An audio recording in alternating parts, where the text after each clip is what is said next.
গৌরবঙ্গ বিশ্ববিদ্যালয় উপাচার্যের ঘর সিল করতে বলল রাজভবন। বিশ্ববিদ্যালয় উপাচার্য রজত কিশোর দের অফিস সিল করা নির্দেশ, এমনকি প্রয়োজনে পুলিশের সাহায্য নিতে রেজিস্ট্রারকে নির্দেশ দিয়েছে রাজভবন। অপসারণের পরেও রাজ্যের নির্দেশে ফের বহাল করা হয় উপাচার্যকে। তারপর উপাচার্যের ঘর এবার সিল করার নির্দেশ দিল রাজভবন।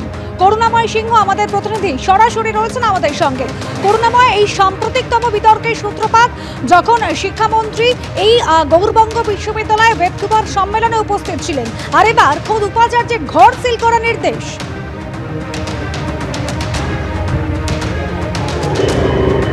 একদম দেখো, 30শে মার্চ গৌরবঙ্গ বিশ্ববিদ্যালয় চত্বরে ওয়েব কুপার রাজ্য কনভেনশন হয়। সেখানে শিক্ষামন্ত্রী ব্রাত্য বসু তিনি উপস্থিত ছিলেন এবং মালদার দুটি লোকসভা কেন্দ্রের তৃণমূল প্রার্থী তারা উপস্থিত ছিলেন এবং অভিযোগ ওঠে যে এখানে ভোট প্রচার করা হয়েছে, বিশ্ববিদ্যালয় চত্বরে নিয়ম ভঙ্গ হয়েছে এবং বিভিন্ন রাজনৈতিক দল এই বিষয়ে নির্বাচন কমিশনের কাছে অভিযোগ জানায়। সেই ঘটনার পরিপ্রেক্ষিতে 31শে মার্চ রাজভবন থেকে উপাচার্যকে সরিয়ে দেওয়ার নির্দেশ দেওয়া হয় এবং তারপর 1 তারিখে এই উপাচার্যকে বহাল থাকার নির্দেশ দেয় উচ্চশিক্ষা দপ্তর।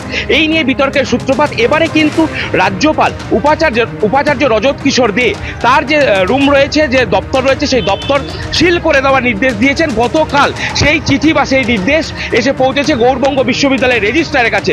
সত্যতা স্বীকার করে নিয়েছেন গৌরবঙ্গ বিশ্ববিদ্যালয়ের রেজিস্ট্রার বিশ্বজিৎ দাস।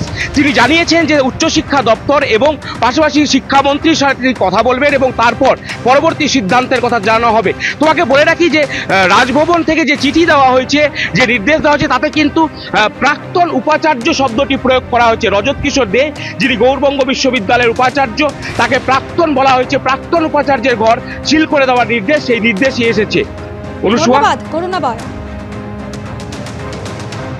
রাজ্যপাল যখন এই ধরনের পত্র দিয়েছেন, নিশ্চয়ই তার কোনো কার্যকলাপ, সেটা প্রশাসনিক দায়িত্ব ঠিকভাবে পালন না করার এরকম অভিযোগ নিশ্চয়ই সামনে এসেছে। যদি কোনো রিপোর্ট থাকে সেটা নির্দিষ্ট করে ওনার বলা উচিত যে কোন বিশ্ববিদ্যালয়ে কোথায় হয়েছে, বিশ্ববিদ্যালয় কোন অভ্যন্তরে কারা করেছেন, ফিনান্স অফিসার করেছেন না রেজিস্ট্রার করেছেন না উপাচার্য, কেয়ারটেকার উপাচার্য নিজে করেছেন। এইটা ওনার পরিষ্কার করে বলা উচিত যে এই দুর্নীতিতে কে যুক্ত এবং এই দুর্নীতির হিস্সাদার কারা, এবং এই দুর্নীতি কি ওদের যারা উপরালা তাদের নির্দেশে কি দুর্নীতি করা হচ্ছে, এটাও আমার কাছে জানতে ইচ্ছে করছে।